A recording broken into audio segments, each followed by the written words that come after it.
Hello beautiful people, welcome back to my YouTube channel. If you're new, you're welcome. My name is Rosina Sharon, and today we shall be talking all about face blending, flawless face. That is all we will be talking about today. And before we do that, kindly subscribe, share your thoughts in the comment section down below. I'll be reading all of them kama kawaida. And if you like the video, give it a big thumbs up. With no further ado, let us go straight into the video. Okay guys, so step number one, make sure you clean out your face, especially when you have started with eye makeup before the face. Clean out the excess fallout on your eyeshadow. Make sure your skin is very clean before you go ahead and start the skin prep. So for skin prep, we're starting off with the ordinary hyaluronic acid, and serum should be applied on your bare face. The first step should always start with serum on your bare face. By bare face, I mean your skin without nothing. You have not applied anything yet. On your bare face, start off with a serum. I normally start with the ordinary hyaluronic acid because it maintains the moisture in my skin, and it just makes my skin glow naturally without making it look, oily. It just gives the face a very natural glow. So step number one is serum. Always start with serum. Can you see that glow, guys? Can you see that glow? It gives a very natural glow. That is why I love the ordinary hyaluronic acid. Then allow it to set first before you move on to the next. So next, immediately after serum should be sunscreen, then moisturizer. In my case, the Cerave AM moisturizer I am using comes with sunscreen in it. So it's 2-in-1. It's a moisturizer with a sunscreen in it already. So I just apply it as one. But if you have sunscreen and moisturizer separately, you can start with sunscreen first, then apply the moisturizer on top of the sunscreen. So in my case, I'm just going to apply it as one. And in case you're using the Cerave AM facial moisturizer, tap it in, because most of the time this sunscreen leave a whitish undertone after. So for you to avoid that whitish undertone, tap instead of just massaging the product into your skin. Tap so it is absorbed into the skin. It will not leave a white undertone when you do this. And look at how the skin is glowing. Make sure your skin is properly prepped before you apply foundation, guys, please. And then after you're done with that, now you can prime your face. So I'm going to use this Rimmel Stay Matte Primer. Make sure you understand your skin tone first, skin type first before you start applying this product.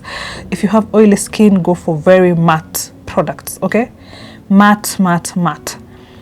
Avoid oil-based moisturizers, oil-based primers, oil-based anything if you have oily skin, okay? Use gel-based, water-based primers if you have oily skin. And for primer, apply it around the T-zone area. For T-zone, I mean from the forehead going down to the lip region. And emphasize on the areas where you produce oil the most. That is why I have started applying it on my nose region, especially in the corner there. Make sure you tap it in. For primers, tap it in to blend as well. Tap. Don't drag it around, just tap until it is absorbed into the skin. So I'm starting off with the nose region, going towards my forehead and around my lip region, because that is where I produce oil the most myself. So if you have open pores around your cheeks, you can apply primer to those areas as well. Avoid applying primer on your under eye. Okay, and then again, wait for the primer to set first before you move on to foundation. For foundation today, I am using this foundation. I've been looking for it. Let me tell you, I was so excited to start using the Nars foundation because I've had so many reviews about this particular foundation, amazing reviews. And anytime you buy a new foundation, make sure you shake it well before you start applying. So for application, I'm using a damp beauty blender. Make sure you squeeze out the excess water on the beauty blender first before you start applying. I'm just going to use a beauty blender dip onto the foundation. And how to start applying: start from the cheeks going down. Do not apply fresh product on your under eye, okay? So tap. Little product goes a long way. For beginners, I repeat, little product goes a very long way. So that product you have used on the beauty blender, it is going to spread out onto the the half of the face and then down to your neck. When it comes to blending in your neck, use the product that has remained in the beauty blender. Do not apply fresh product and then blend it on your neck. It's just going to make your neck look crazy. the product remaining on the beauty blender, that is what you use. And then again, do not squeeze your beauty blender as you tap. Be gentle with it. Just hold it gently, it is going to blend in. Don't squeeze the beauty blender as you blend. Same thing for the other side. And again, avoid applying fresh product on your under eye and the corners of your nose, because that is where you have, you know, texture, sorry, texture, not structure. And then tap, tap, tap, tap, tap until it blends in. And make sure you tap in around the downside of the nose. That is where I was pointing at. Tap it in. And then for the forehead region, start just above your eyebrows going up. And again, tap, tap, tap, tap to blend in, so you avoid having using too much product around your hairline. Okay, and use as little product as possible, especially around the forehead. As little product as possible. And then after you're done, blend in between your eyebrows, and then the product remaining on the beauty blender is what you use now to blend the nose region. Okay, and do not squeeze the beauty blender into the corner of the nose there. Just blend it in gently. Okay, you see how the texture is very visible around that area. Do not squeeze the beauty blender into the corner. Just blend it very, very gently, very, very on top of it, just gently, very gently. So after you're done blending, now you can start highlighting. I'm going to use the LA Girl Pro Concealer in the shade Fawn for this. So start off by highlighting from your under eye. So just place a bit of product around the inner corner of the eye, and just a tiny bit, lifting it up around the outer corner of the eye. You see, of the under eye, sorry. And then use the very same beauty blender you used to blend that in. And to blend in, tap, tap, tap. And for concealers, please do not use a lot of product. Don't draw a very big V-like and then fill in with a lot of product, because the product is going to spread out.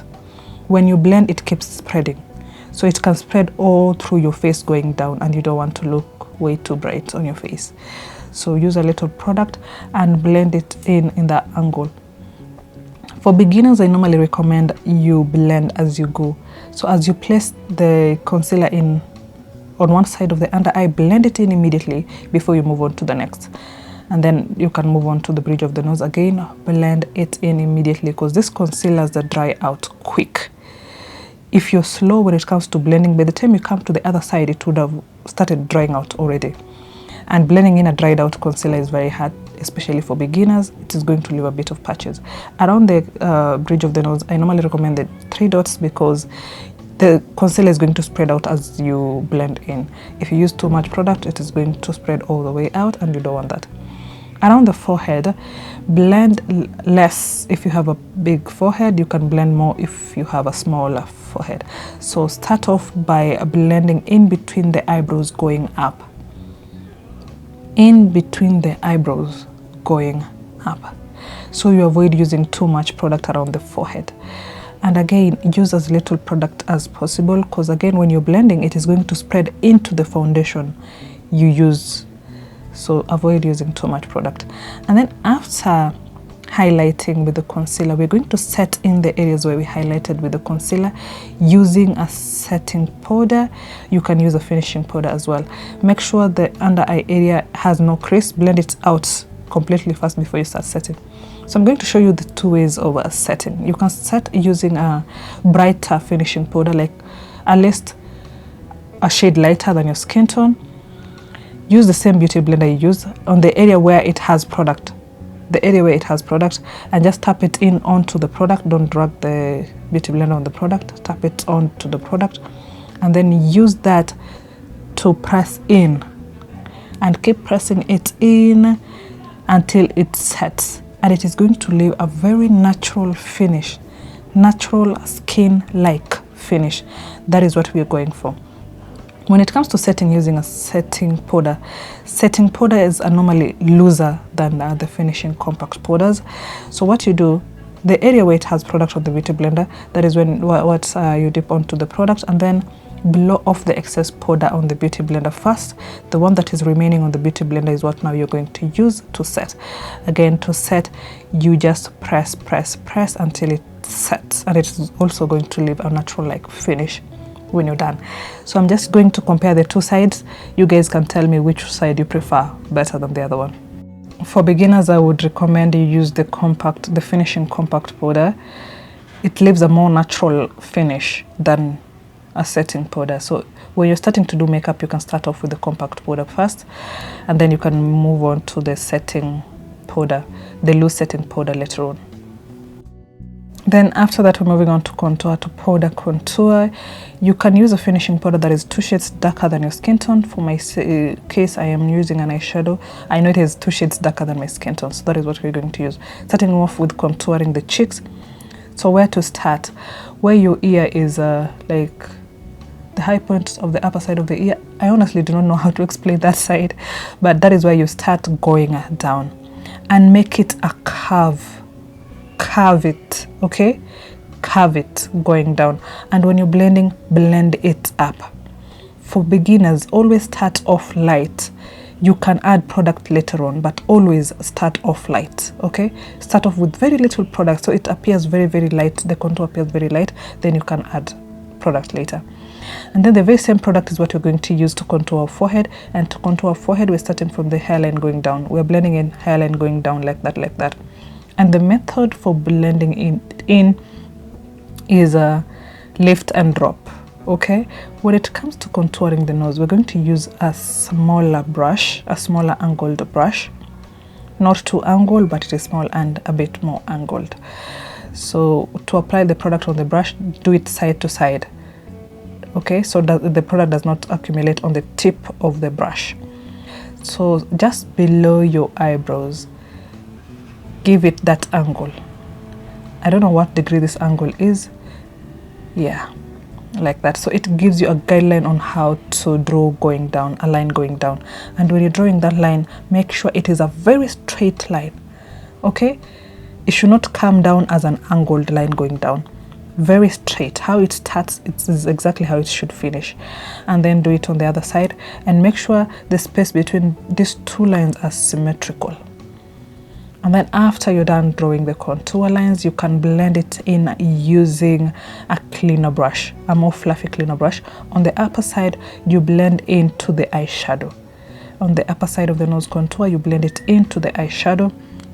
And then blending it in going down, just blend it down using a cleaner brush, so you avoid having harsh contour lines on your nose contour. And for beginners, I recommend you start off by powder contour before you move to cream contour. Powder contour is easier to do than cream contour. Then after that, you can use a finishing powder on the rest of the areas where you did not apply powder, okay? You can use your finishing powder to reverse contour your cheeks. And for any powder product, the brushes are normally very fluffy, round and very fluffy. So use the finishing powder to blend in the areas where you did not use powder. And then after that, after you're done, you can set in using a setting spray. I am using the Milani Make It Dewy setting spray. Again, step number 1 is you should always understand your skin type first before you start buying this product. My skin type is dry, that is why I use a dewy setting spray. If your skin type is oily, use a matte setting spray.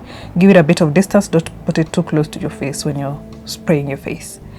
So, and then after that, we're going to highlight, and I'm just highlighting the tip of my nose. Nowadays, I don't do a lot of highlighter. I think the highlighting trend has gone down like completely. So when it comes to highlighting the cheeks, just a tiny bit amount, because the highlighter should only be seen when the light hits your face. Someone asked me the difference between a finishing powder and a setting powder. Setting powder is normally loose. Finishing powder is in compact form. I hope that helps. And that would be it from me today, guys. I hope you have learned something from this video. Any other tips I will leave on the description box and on the comment section. Let me know what you think.